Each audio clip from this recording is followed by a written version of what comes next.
wicked. Hmm? And they say he exercised all the power of the first beast before him. Before him. Did you hear that? Before him. Hmm? Didn't I tell you when we first started reading that somebody going down? Hmm? Somebody getting hit upside the head and gonna be wounded. Hmm? And he gonna come back from that deadly wound. All right? Are you paying attention? Okay? Say he spoke like a dragon, and he exercised all the power of the first beast before him, and caused the earth and them that dwell therein to worship the first beast, whose deadly wound was healed. Okay? This is going to fascinate so many people. Okay? This is what they're saying to us. I'm laughing, but it's not funny. All right? Sometimes you laugh when you really want to cry. Okay? And let's continue. And he do great wonders, so that he make fire come down from the heaven. So that he make fire come down from heaven on the earth in the sight of man. Okay? So what they telling us straight up, that this false prophet, whoever he is going to perform miracles. Okay? But if you don't understand the laws of God, all right? Because this is what we're dealing with, and this is what this false prophet is going to be dealing with. The laws of God and how to manipulate them and make them work for him, okay?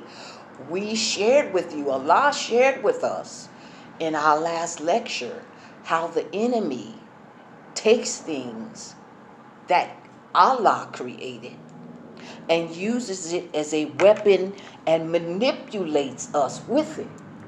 Okay? This right here, for an example.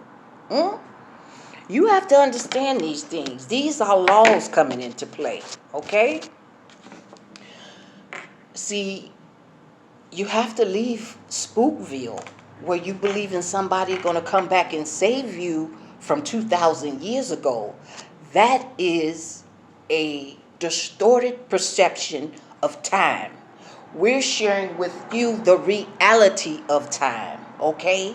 The secrets of time, the concept of time in real time, okay? You have to understand these things, family. Let's continue. Now,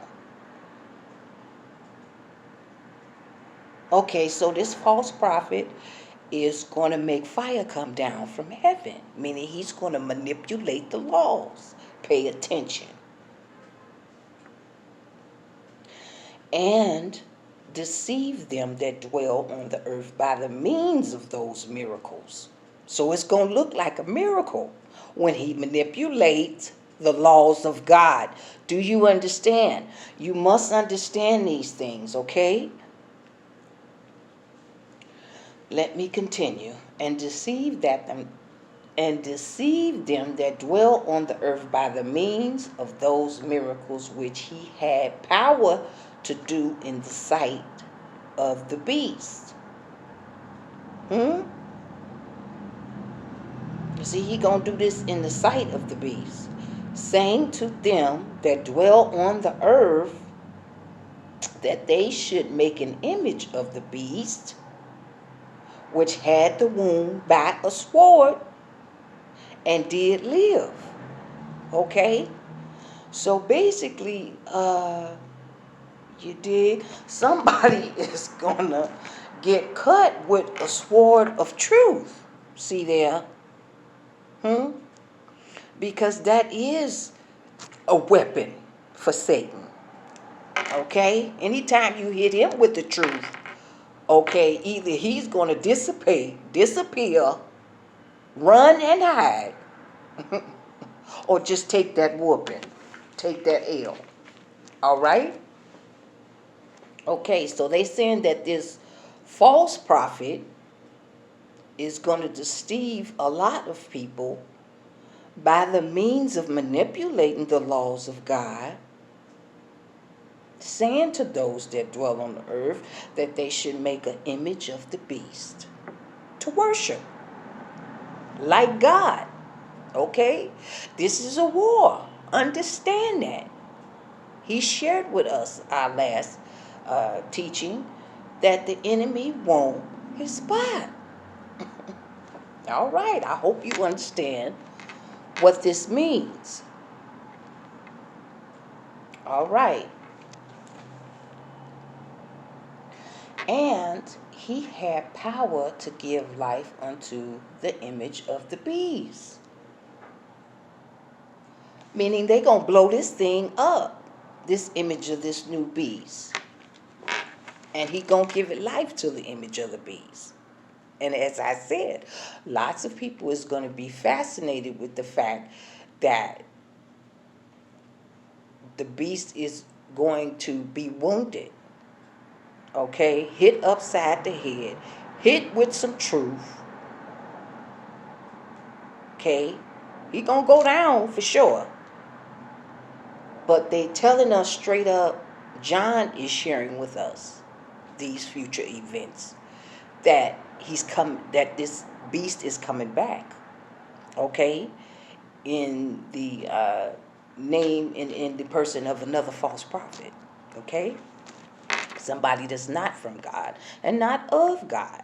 All right? We have to understand these things. Let's continue to read. All right? And he had the power to give life unto the image of the beast, that the image of the beast should both speak and cause that as many as would not worship the image of the beast should be killed. What did I tell you? What did I say? Huh? That is to come down to life and death. Okay? Ain't no more games being played out here. All right? See, you're going to stand for something or you're going to fall down with this enemy. Okay? That's just what it is in this hour. All right? And as I said before, Allah don't want us confused or struggling with no part of this word. Not at this time. Because it's time. Understand that. Understand that. Let's continue. So if you don't bow down, basically, yeah, he gonna kill you. Alright? And he calls all. You hear that word? All. Both small and great, rich and poor, free and bond, to receive a mark in their right hand or in their foreheads. Now let's stop and break that down all the way down. Okay? First of all, what is a mark? Okay? A mark is an indication, a sign, a symbol, a indicator that you belong to him. We're talking about the mark of the beast, okay? And what they're saying to us is that the enemy has to mark his territory just like an animal would. Do you hear me? Okay? This mark is either going to wind up in your forehead. Now, what's in your forehead? Well, as we shared with you in previous videos, in your forehead right here is your pineal gland. Okay? Now, this is your third sight. It amplifies and helps you to move through time. Do you understand? Okay? This is God himself. I want you to understand what we're talking about, okay? It's located in the frontal lobe of your brain, right here, pineal gland. Now, the mark of the beast is either going to be here because he ruling your dome. That's how we know you got the mark of the beast, because you speak like the beast, you act like the beast. You have his mind. This is what they're telling you, okay? It ain't hard to tell when somebody is talking like the enemy, acting like the enemy, and doing things like the enemy. All right? So that's one of his marks. They also said it'd either be in your right hand.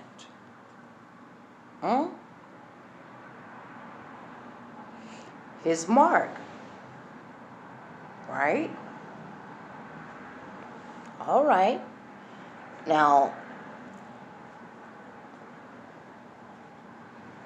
it's really time for critical thinking skills at this particular point in time when we're talking about the mark of the beast.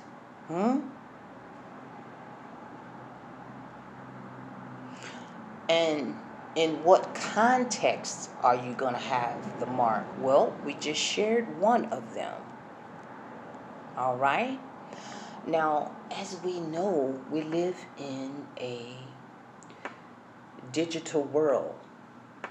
Okay? Technology is applied science that we use more on the daily, right?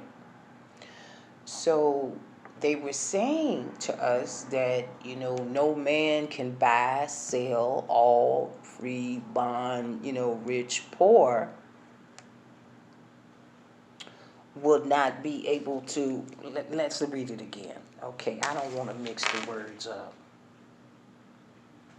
And he calls all, both small and great, rich and poor, free and bond, to receive the mark in their right hand or in their foreheads, and that no man might buy or sell save he that had the mark, or the name of the beast, or the number of his name. We shared with you that we live in the digital world, but we also shared with you the beast system is this technology, okay? We all have those cards with the little chip reader inside of it, okay? Now,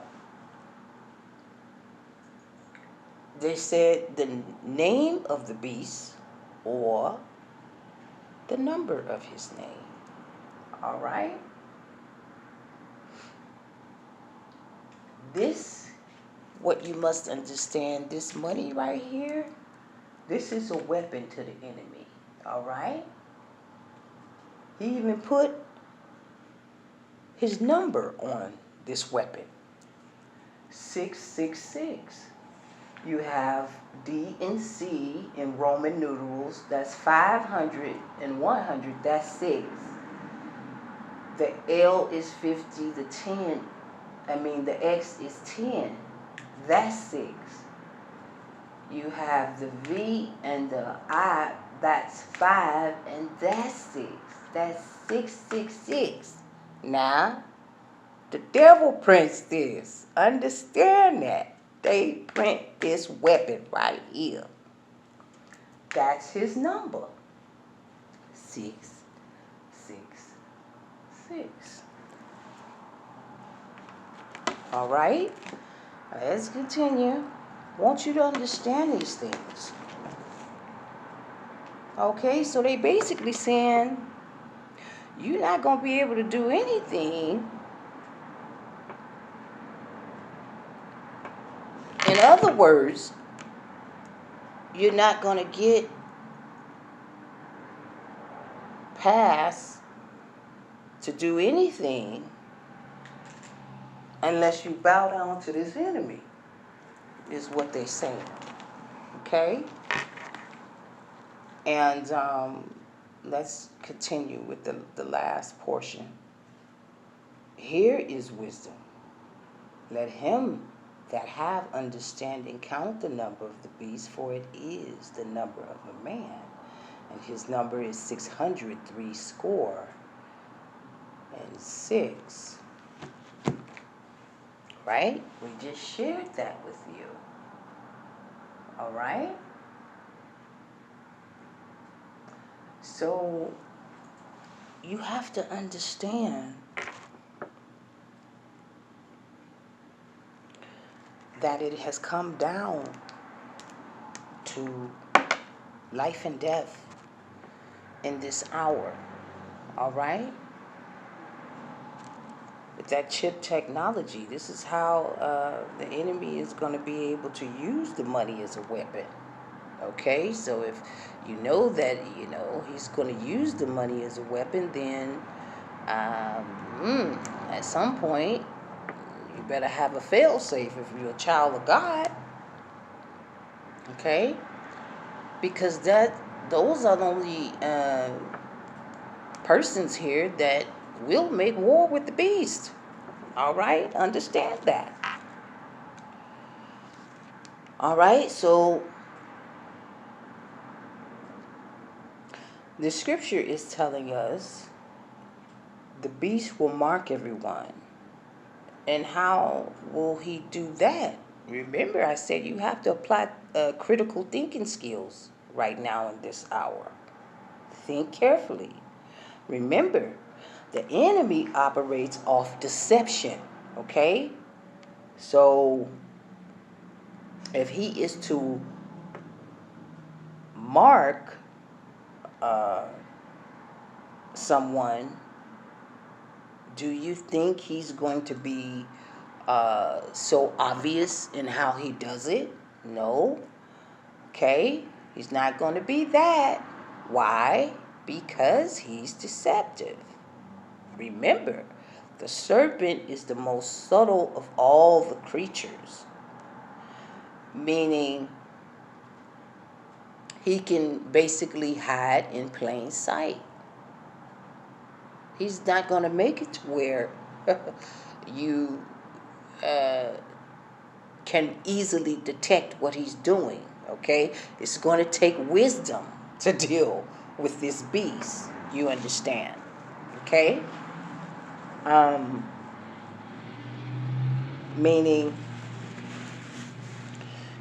it will look like one thing when it's totally another thing. Meaning, he will create an event. Pay attention and listen to me carefully, okay? The enemy, this is how he operates. You have to know this by now, in this hour. He will create an event, for an example. Let's say, for the sake of argument. He'll kill his wife, okay? And then he'll have a whole community looking for the killer. And will even frame somebody to look as though they are the killer, the actual killer. But unless critical thinking skills are involved, the detectives and everybody that's investigating the case, unless they go over it with a fine-tooth comb, do you understand? He will be successful in his deception. Do you understand? Because he wants to look like, pay attention, he wants to look like either the hero or the victim, but certainly not the killer. Do you understand? He want to look like a victim when he's actually a wicked murderer. Okay? You have to understand how deception works. Now, critical thinking skills. All right? Has an event been created? Are we going through an event right now?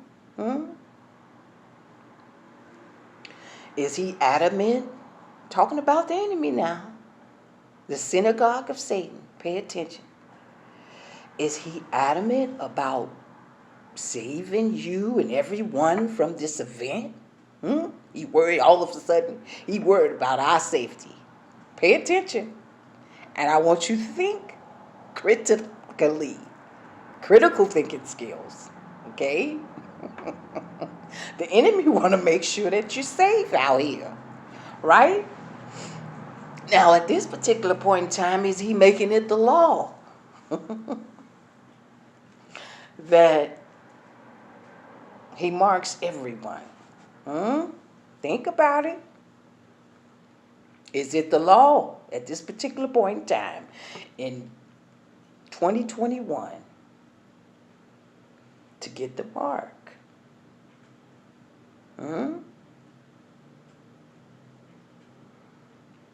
Will you be punished by the beast? Should you refuse to get the mark? I want you to think these things over now. Okay? Critical thinking skills. Will you be censored if you talk about the mark?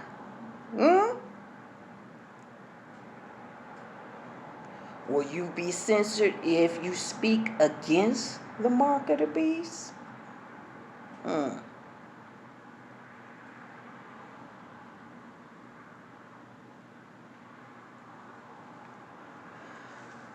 The scripture says to us, the children of God, saints, prophets,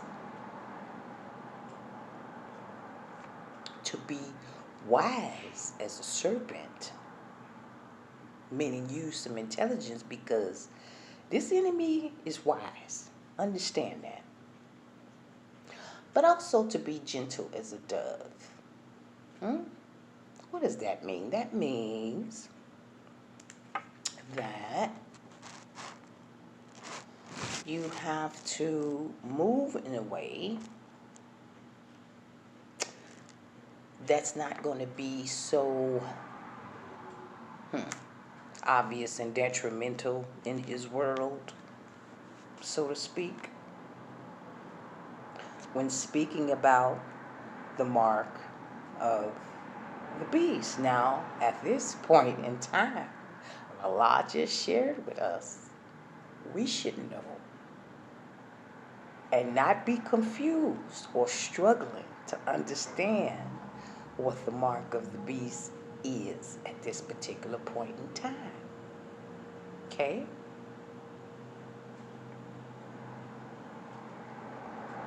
I'm going to say it again. We shouldn't be struggling at this particular point in time to understand what the other mark of the beast is that they shared with us in Revelation chapter 13. They say you're going to have it right here, meaning he's going to rule your dome, honey. Or either he's going to put it in your hand.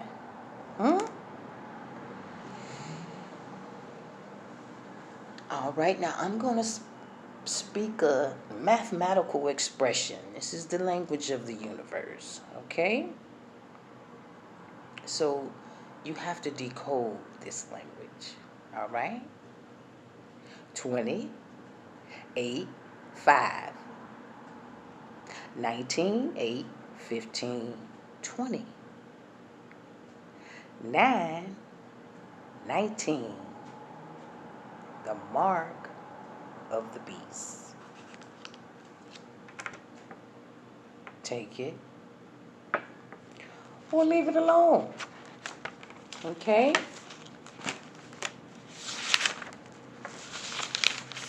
Now, let's get into the science of time and the science of the universe. Now, back to time. We're on this here. All right?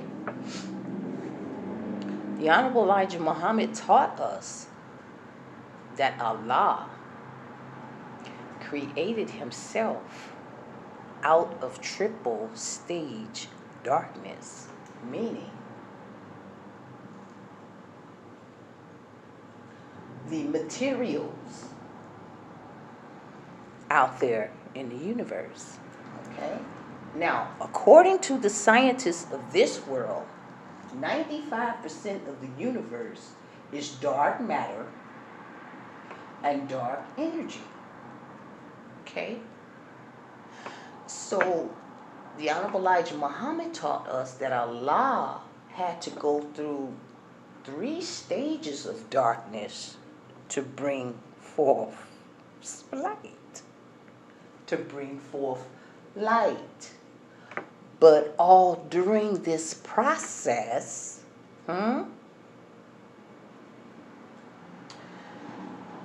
it was time, motion, movement, vibration, and frequency.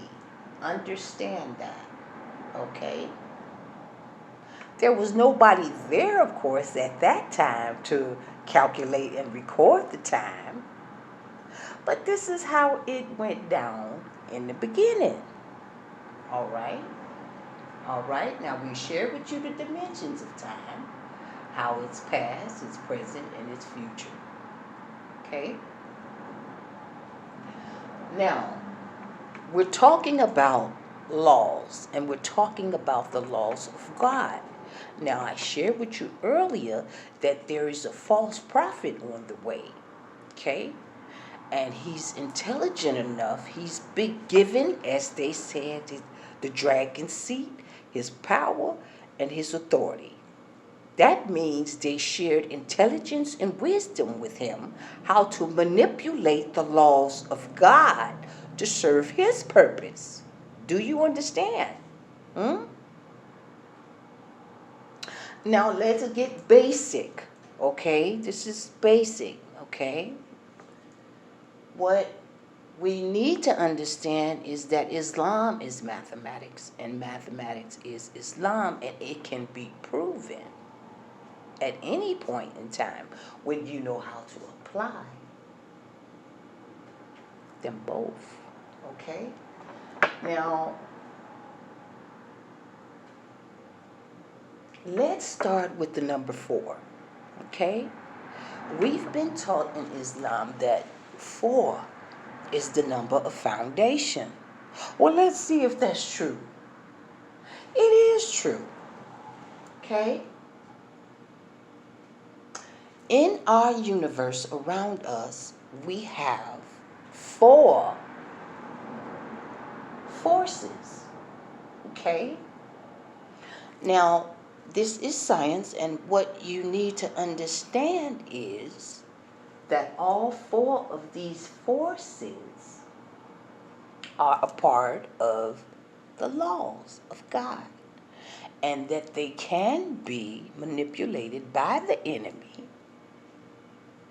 and by these scientists, which are angels in fact, those in heaven working for the Father.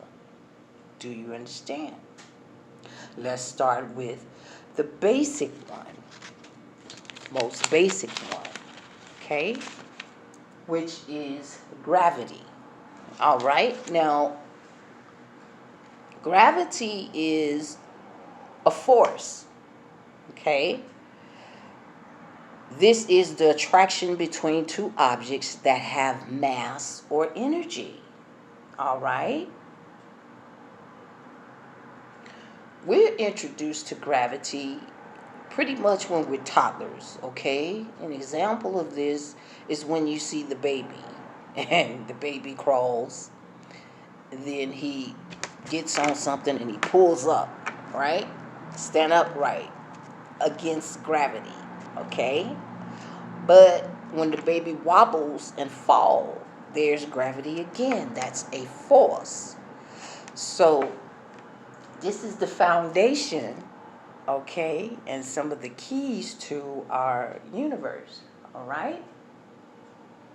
Then we have what is called the weak force, all right? The weak force is in scientific form, in scientific terms, the weak force is nuclear interaction. All right? It is responsible for particle decay. Okay?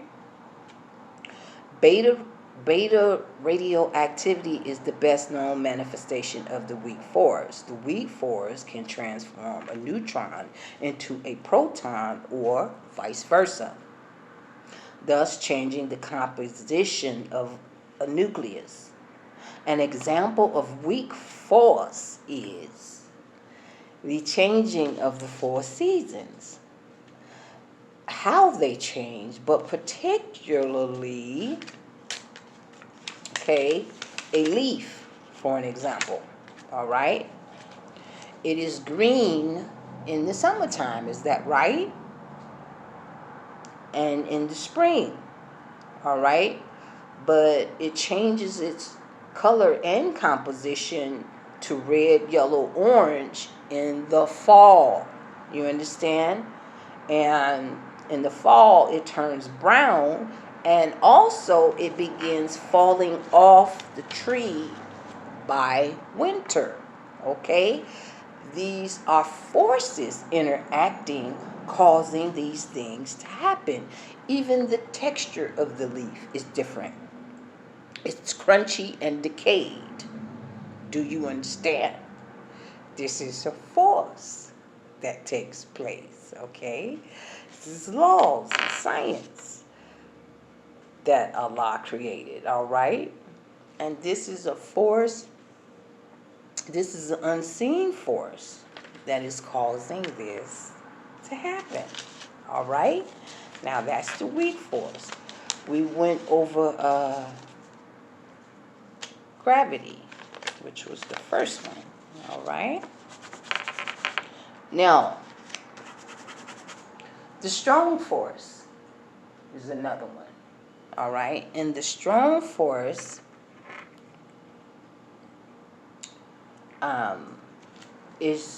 it's also a nuclear interaction, okay? And it is responsible for binding together fundamental particles of matter to form larger particles of matter, okay? In other words, a good example of strong force is the revolution inside the womb. When a microscopic sperm touches a microscopic egg and causes it to revolve and rotate in the womb in a circular pattern. Do you understand? It gains more cellular structure as it revolves, binding particles